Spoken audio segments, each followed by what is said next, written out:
You're listening to the Sex and Psychology Podcast, the sex ed you never got in school and won't get anywhere else.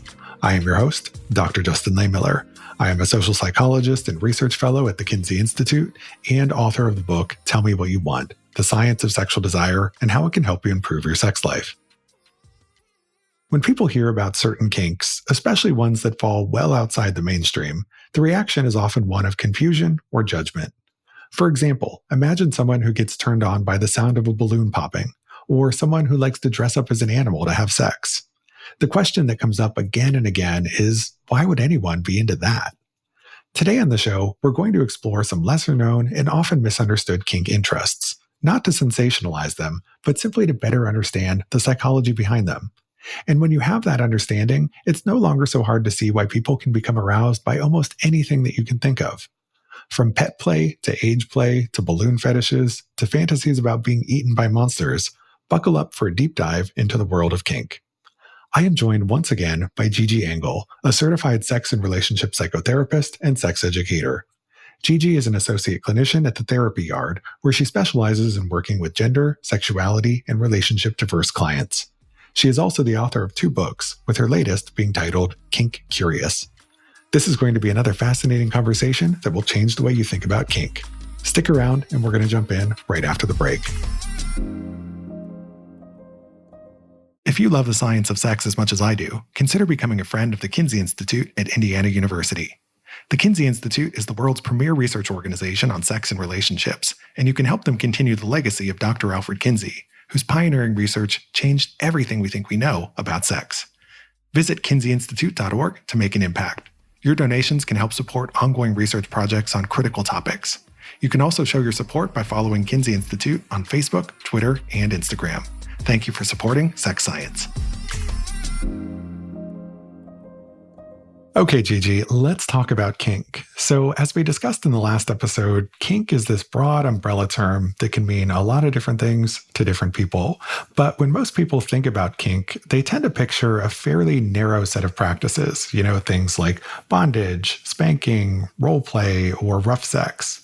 So in this episode, I want to widen the lens a bit and talk about some kink interests that people might be unfamiliar with, or that a lot of people just might not really understand or get. And the point here is not to sensationalize these interests, but just to help people appreciate the sheer diversity of kink interests that are out there and understand some of the psychological reasons why people might be drawn to different forms of kink.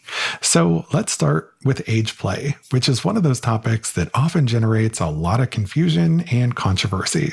But before we get into the why question, can you explain what age play actually refers to and how people within kink communities might define it or understand it? Sure. I mean, age play is it's sort of a big one, right? There's lots of different ways to engage with it. But a lot of the time when we're talking about age play, we're talking about a dom partner who's kind of playing more of a caretaker role, whether that be a daddy, whether that be a teacher, kind of whatever situation you want. They're sort of the leader. They're kind of the caretaker. And then the sub is a little or a middle if they are a little older than a child. And this is not to say, I know this is where the controversy comes in. Yep. People are like, oh, why are you acting like a child? And the thing is nobody in this scene actually thinks anybody is a child. It's about engaging with a side of yourself that maybe didn't get the kind of like care and tenderness that it did when you were a child, but not necessarily even that. Because again, kink doesn't always come from a lack of things in your childhood or from trauma. Could just be that you enjoy that and you enjoy being taken care of. You enjoy being pampered. You enjoy being spanked and disciplined, maybe if you're bratty. So it can come in all of these different shapes and forms. But I think one of the main draws of it is this idea of sort of engaging with this younger side of yourself. And then for the dominant partner, sort of being a caretaker, being a leader in that sort of context. Yeah, and part of it too could be, if you're the little in this situation, could be that adopting that role kind of gives you freedom, flexibility to be whoever you are and kind of do what you want, which is something as adults, we don't often get to do, right? And so there's sort of this kind of freedom through play that people might be experiencing. Is that part of it as well? Absolutely, yeah. Because so much of what is such a bummer about being an adult, is that we have so many responsibilities, anxiety, so many things to think about. And when you're being a little, you can play with coloring books, or you can sit on daddy's lap, or get tucked into bed, or have your meals prepared for you, or even get like changed into your clothes, and like you don't even have to do it yourself. And it relieves you of this responsibility, which we see kind of across the board with a lot of Dom sub play, is that the sub actually gets a chance to let go of all of that responsibility. And this is just a specific context in which it plays out. Yeah. And, I think a lot of people are engaged in age play adjacent behaviors without necessarily realizing it or considering it to be that. Like anybody, for example, who has called a sexual partner daddy before is kind of engaging in a little bit of this age play dynamic, aren't they? Yeah, a little bit. I think that's one of the things we were saying in our last episode. We were talking about how so many more people are kinky than they probably realize. But yeah, it's like we engage in a lot of this kind of stuff. It's like, when you're sitting there, how many among us have sat on the bed and been like, Daddy, give me a forehead kiss to like your partner? It's like you're kind of engaging in age play. It's just not exactly boundaried in the way that kink play is. Yeah, exactly. And, there are lots of ways that kink practices kind of creep into everyday sexual experiences without us necessarily realizing it or even thinking of ourselves as being kinky. Now, I know this topic of age play, like it's one whenever it comes up, like on my Psychology of Sex subreddit, generates a lot of controversy. And it's because there are a lot of people who seem to equate age play with pedophilia. And it's like, these two things could not be more different, right? So when we're talking about age play, we're talking about consensual adult activities in the form of role play. And that has nothing to do with a sexual interest in or attraction to children. And in fact, what the research finds is that these are two totally distinct groups of people. But it goes back to something else we were talking about in the last episode, which is where there's this tendency for a lot of people to equate kink with sexual abuse or sexual violence. And it's like, nope, these are two different things. When we're talking about kink, we're talking about a consensual adult activity. We're not talking about anything in the realm of sexual violence or victimization. And if something does become abuse or victimization, that's not kink anymore. That's just abuse. Yeah. I mean, a lot of kink is not literal. A lot of the kink play that we do is metaphorical and about sort of what that role that you are inhabiting means and the way that it is presented to inside of that dynamic. So it's not about being attracted to children. It's about being the carefree child and what that kind of represents. Yeah, it's very symbolic role play is essentially what it is. So let's talk about pet play next. So for listeners who aren't familiar with the term pet play, what is that and what might it look like in practice?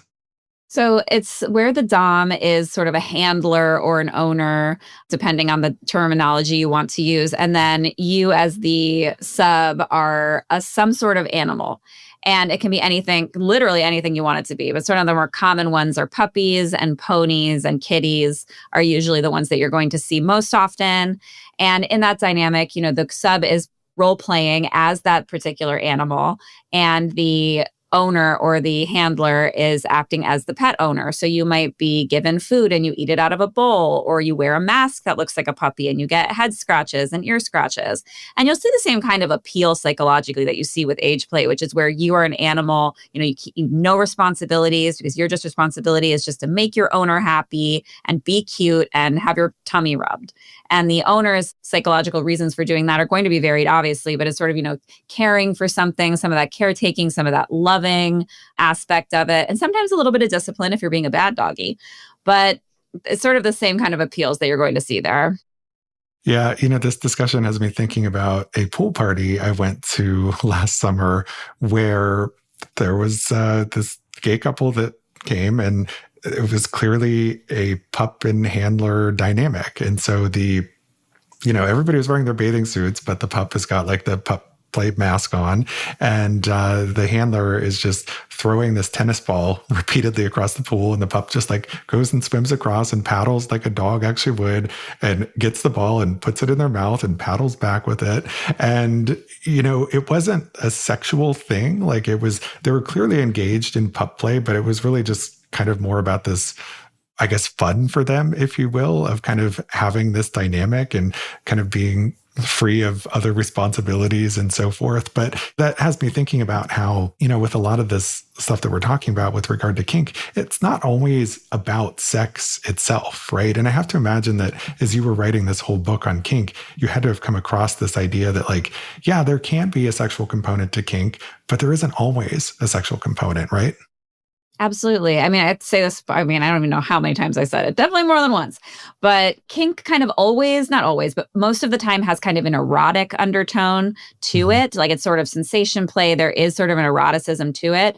But honestly, probably most of it isn't really about sex. It's about sensation. It's about the container you're creating with your partner. It's about the dynamic. It's about experiencing whatever it is that you want to experience at it. Like, for instance, if you're doing puppy play, it's about experiencing that level of carefree. It's about pleasing your partner. It doesn't necessarily have to include sex at all. In fact, a lot of kink doesn't include it in any capacity. Yeah. And this also has me thinking about a previous episode of the show that I did where we talked about the intersection of kink and neurodivergence and why a lot of neurodivergent folks might be disproportionately drawn to kink. And I think part of the reason for it is that, again, this isn't necessarily about sex, but it's about kind of not having rigid, structured rules to follow, right? And for a lot of neurodiverse people, there are things that they just don't get or understand about the world and the way that it's structured. And so in this world of kink, there's that freedom to just kind of be yourself and kind of say, fuck the rules and do whatever it is that you want, right? And there's also the fact that there's no rules means that you can't do anything wrong, right? And so it sort of like takes the pressure off in a lot of ways where you can just kind of be yourself and be present and be in the moment. Absolutely. Yeah. I mean, there is no real social script for kink. And when you are somebody who doesn't fit in with the normal social narratives that we have, it can be very liberating. And then also for neurodivergent folk, it's a really good opportunity to experience really controlled sensation. Like, for instance, if you're really into flogging and you're somebody who gets overstimulated by, let's say, like noises around you, it can be such an embodied experience that lets you just escape from that. And so it can be quite liberating in so many different ways for so many different people. Yeah. And I want to go back to something I said about how, there aren't necessarily rules for kink. Well, what I mean by that is that there isn't one right or correct way to do kink. And of course, you're going to have some type of boundaried discussion with your partner about how you're going to approach this, but you can approach it in a way that works for you and your comfort zone. So we've talked a bit about age play and pup play. I want to talk now about some kinks that are really more about sensory experiences or rituals. So let's talk a little bit about balloon fetishes, for example, where the texture, sound, or anticipation of a balloon popping can be like something that is very erotic or arousing to someone. So tell us a little bit about balloon fetishes as a kink. Like, what's this all about? Sure. So, I mean, this is a really good example of how all of your senses can be really involved in kink, because why somebody finds a balloon erotic is going to be so subjective to them. Could be anything from like the smell of the latex to, depending on what it's made of, I guess, or rubber, to the feel of it, to the sound of it popping. Some people don't want it to pop at all. They just like the excitement, the buildup before they hear it. And a lot of times with people who have balloon fetishes, you are going to find that they have some kind of experience of it in their childhood or in adolescence where they can kind of equate where they started to experience this. And it's kind of obvious why we would find that a lot of the time, which is because balloons have a lot of place when we're kids. They're around. Mm-hmm. But again, you might just be in a balloon store one day when you're 30 years old and you hear a balloon pop and you're like, "Ooh, that got me going." And all of a sudden you have a balloon kink. It's a very much a sensory experience, but everybody's going to find something different out of it. And kind of in the sort of dom sub dynamic with balloon play, looners as they are called, the dom partner is probably the one who is in control of said balloon, whether it is like holding a needle up to it to their partner while they're like tied up and they like don't know if it's going to pop, they don't know when it's going to happen, or they're rubbing it all over their body, whatever it is, or holding it under their nose because they enjoy the smell. And I think it's a really good example of the incredible variance of kind of the human sexual landscape, that something like balloons can turn you on, should really tell you that there is nothing that is weird out there, because human sexuality is varied, complex, and it is kind of weird. Yeah. And, this has me thinking about how, in the 1960s, there was this study done where researchers classically conditioned a mild boot fetish into heterosexual male participants who came into the lab. And so basically what they did was they had these guys come in, they hooked them up to a penile strain gauge, which measures changes in circumference. So it's basically a measure of genital arousal for the penis. And then they would show them images of women's boots, followed by nude images of women. And when the guys first saw the images of the boots, they weren't registering any genital arousal on that strain gauge. But when they saw the nude females, they would, of course, get aroused because these were young heterosexual guys. But eventually, by repeatedly pairing these things enough, the guys eventually started showing arousal to the boots alone because it became this conditioned response. It became this cue for sexual arousal. And so I mentioned this because in the 1990s, a different group of researchers went to replicate this study. And they're like, all right, let's try and condition a fetish into people that is not something that is typically a fetish object. Like let's think of like the least sexy thing that we can. And so they did the same study, but instead of showing images of women's boots, they showed images of a jar of pennies, right? And so, a jar of loose change is probably not going to be a turn on for hardly anyone. Now, I know, like, if you can think of it, somebody out there is probably turned on by it, but they found the same exact pattern of responses, like that eventually people started showing arousal in response to that image of a jar of pennies. And I think that that's really good evidence of how, yeah, people can develop kinks and fetishes for virtually anything, because I think in many cases it's sort of this learned or conditioned response.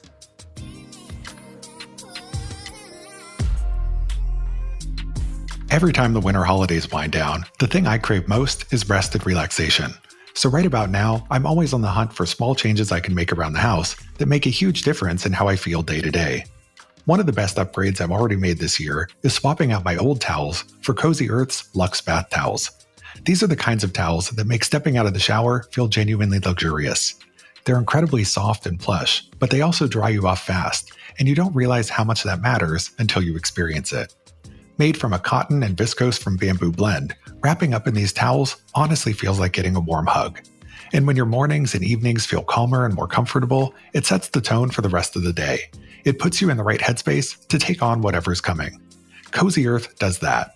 Whether it's their towels, sheets, pajamas, or loungewear, it offers comfort that lasts. And it's risk-free. Try it out, and if you don't love it, returns are hassle-free.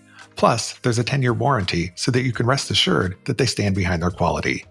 Start the new year off right and give your home the luxury it deserves. Head to CozyEarth.com and use my code Justin for up to 20% off. And if you get a post-purchase survey, be sure to mention that you heard about Cozy Earth right here. Refresh your routines with comfort that makes every day feel like a fresh start.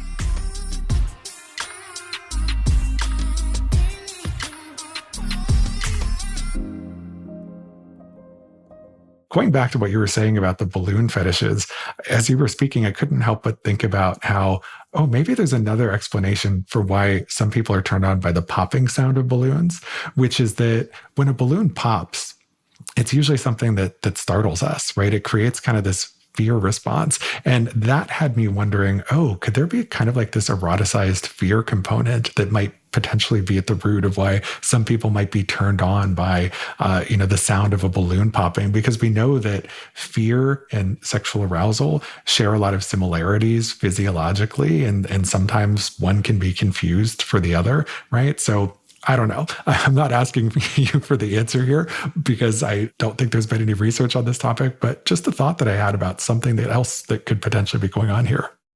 Yeah, I wouldn't be surprised. You say the same kind of thing where it's like it was all the rage last year around Halloween when everybody was like, why does the Freddy Krueger mask turn everybody on? And it was kind of this whole thing about how fear can be associated with arousal. The same way, I think it's very similar to the fact that pain play is such a huge component of kink play because the pain and pleasure centers of the brain are also very closely linked. And also there's an element of kind of control and et cetera. But our brains are complicated is what I'm saying. Yeah. And again, it goes back to the fact that there isn't just one reason behind why any given person has a specific kink. And two people can have the same kink, but for very different reasons. So some kinks, like vor, exist kind of entirely in the world of fantasy because they are impossible or fantastical scenarios. So tell us a little bit about Vor for people who aren't familiar with it. And if you have any thoughts on why people are sometimes turned on by the impossible. So, vor is kind of this kink where you have a fantasy about being consumed, eaten, swallowed, ingested. And it often goes hand in hand with giantess fantasy, where you are turned on by giants. Not always, though, because it can often be, you could honestly have a kink for being swallowed by one of those worms in Dune. It doesn't really matter what it is, but it's sort of, vor is about being consumed, eaten. Again, when we can also talk about that, there's an intersection with cannibal fetish. These things are interlinked. The vor is about the consumption. So when it comes to people being interested in this, I think it comes down to a lot of fantastical nature of our imagination, as well as I think there's a weird safety in being consumed. Like, you really are powerless. And so there's also an element of like the body being crushed. And if you look at some of the research around our nervous systems, if you are sort of held inside of a tight hug or you hold yourself like this, it can calm down your nervous system because you're activating your vagus nerve. So I do think that there is an element of that at play here as well. And then when it comes to our attraction to the fantastical, I think it's like comes down to bare bones that our imaginations are really wild, and thinking creatively is kind of how humans make sense of the world around them. So it doesn't surprise me. It's the same kind of thing when you look at somebody who's interested in alien implantation fetishes. It's like they're not actually going to get implanted by aliens, but it's exciting Probably to think not. about. No, probably not. Never say never, though. You would never know. Maybe. Fingers crossed. Yeah, who knows? Maybe we've already been impregnated by aliens and they came in our sleep. You never know. But, it's one of those things, the way I think about vor and why some people are into it is that I think it's just oftentimes a creative expression of a deeper underlying attraction to consensual power exchange, right? And how, when you are being consumed by another person or creature, you are completely submissive to the person or creature in that situation, where they have complete power over you and the ability to literally consume you and eat you, right? And so I don't necessarily think that it always has to have like a super deep meaning beyond that. I know a lot of people, when they hear about fantasies like this, they're like, oh, that sounds like really out there. But when you start like breaking the fantasy down into like, what is it that actually turns people on about this? I think when we start looking at it through the lens of that and we see that like, oh, maybe this is just like a really creative mind at play for expressing the same sorts of things that lots of other people are into, that's just another way of understanding it. And also going back to what you mentioned about that Dune worm and people being turned on by it, I have to imagine some people engaged in some role play with those Dune popcorn buckets when they were all the rage. I mean, I can only hope. I think that humans are creative beings, but it's like I think people get freaked out when it comes to kink because you look at somebody who writes a really out there sci-fi story, right? Nobody's like, what a sicko. But you add a level of that kind of turns me on, and suddenly you're like a sexual deviant. So I think when we can kind of break it down like that, you're like, oh, wait a second, it's actually not that weird. Right. And this also has me thinking about, this was a couple election cycles ago. It was for, I believe, a US House seat. And it had come to light that one of the people who was running for that seat, I think, had written some Bigfoot erotica, right? Which ties in here with this, sort of world of kink that we're talking about. And a lot of people are like, what the fuck? Bigfoot porn? Like, how is this a thing? And it's like, if you actually look at it and what it's about, it's the same sort of thing. It's kind of like power dynamic. It's being captured by this creature that just sort of overpowers you and has their way with you. And it's kind of a ravishment fantasy ultimately. And so it's really not that different. It just happens to be about Bigfoot. Yeah, absolutely. I mean, if you go all the way back to even looking at something like Dracula, it's like, don't try to tell me that's not sexy. Yeah, we did a whole set of episodes a little while back on monster fantasies specifically. For anybody who is curious about checking those out, look for our monster fantasy episodes to learn more. So we've talked about several kink interests that are often misunderstood or pathologized. And, when people hear about these interests, many people assume, oh, there must be something wrong with that person. But what do you want people to know? Like, how can we think about sexual diversity in a way that's more curious and less judgmental? I think we have to understand that anything that people are fantasizing about, as long as it's between consensual adults or it's something that's only happening in your mind, is completely normal. And if anything, it's a really interesting expression of human creativity. And I think that we need to be a little more empathetic and give people a more generous interpretation when they are interested in stuff that's outside of the box instead of meeting it with shame and blame. And I think the more that we can have these conversations openly and honestly and be talking to people about these things, I think we can start to lift the cloud of shame. And that's the kind of beautiful world that I want to see. Yeah. And I think ultimately that's just going to make it easier for people to feel more comfortable, confident, and empowered when it comes to talking about their fantasies and desires and turn ons with a partner. And whether or not you actually want to act on these things, many people find it erotic or arousing to share their fantasies because it can be a form of dirty talk, or it can be a way to help better understand each partner's sexuality and turn-ons and erotic template. But, if somebody wants to share a fantasy about something kinky with a partner, do you have any tips on how they can do that in a way that's going to increase the odds of it being a productive conversation? Yeah, I think you want to really get clear about when you're doing it, how you're doing it, firstly. So, not having these kinds of conversations in the middle of sex or in a really vulnerable place. Never have these conversations about sex during sex. But you don't just want to, like, in the middle of sex, be like, oh, I'm really turned on by the idea of alien impregnation. I really want you to pop a balloon on me. No, I wouldn't. I wouldn't recommend it, as fun as that sounds. And then also you want to have the conversation in a way that invites a two-way street. So this conversation can't just be like, I want to do this thing and we have to do it. And if I don't get to bring stockings, I'm never having orgasms again. That's not going to yield particularly fruitful results. Mm-hmm. Instead, you can kind of come to the conversation telling your partner how much you value your sexual life and how much you want to engage with it in a way that's fun and curious with them, rather than being like, I blame you for not having this sex I want to have. And then you ask them the kind of fantasies that they have as well. And you open that to a two-way street about finding middle ground together so that you can actually start to explore and create a safe environment where you can actually have these conversations. One of the main things that I think people really have to get clear, people get really intimidated by kink because they think it's going to be weird and embarrassing and they're going to screw it up and then they're never going to have sex again. Not the case. I think we have to understand that it's not like you go into the kitchen the first time you're going to make a casserole and all of a sudden you know exactly how to make a casserole and now you're the casserole king. That's not really how it works. And it's the same thing with sexuality. It's about trial and error, figuring stuff out. And yeah, it's freaking awkward sometimes and really, really funny sometimes. And we have to have space for that. Yeah, as I like to say when it comes to acting on fantasies, practice makes perfect. And this is true for anything, even if you take this outside of the realm of kink. If you think about something like having a threesome, for a lot of people, they'll have their first threesome experience and be like, nope, never again, because that was awkward and uncomfortable and I didn't know what to do, or I felt jealous or something else happened. And it's one of those things where it's like, nobody knows what to do the first time they have a threesome, right? And sometimes you might need to have a few of them before you figure out like, oh, this is a way that I can approach it where it works for me and I feel comfortable in this environment or situation, or where the fear or uncertainty goes away. And so it's just the same as it is with kink and with any other fantasy. Practice makes perfect. So one last question, since we're running short on time. If there's one thing that you hope people take away from your new book, Kink Curious, what is it? How do you want this book and conversations like the one that we've been having today, how do you want it to change the way that people think about kink?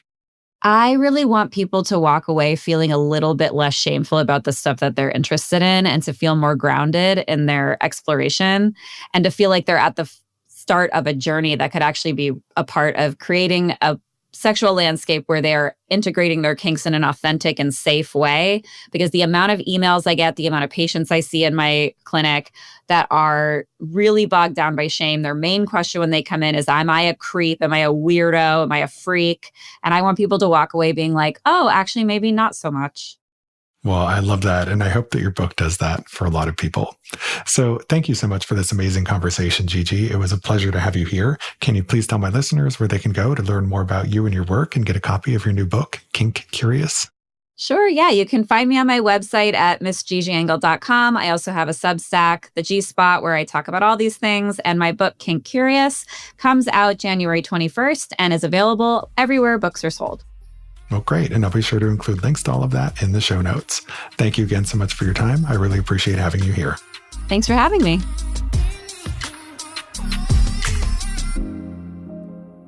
Thank you for listening. To keep up with new episodes of this podcast, visit my website, Sex and Psychology, at sexandpsychology.com, or subscribe on your favorite platform, where I hope you'll take a moment to rate and review the show. If you listen on Apple Podcasts, please consider becoming a Sex and Psychology Premium subscriber to enjoy ad-free listening for just $3.99 a month. You can also follow me on social media for daily sex research updates. I'm on Blue Sky and X at Justin Lehmiller and Instagram at Justin J. Lehmiller. Also, be sure to check out my book, Tell Me What You Want. Thanks again for listening. Until next time.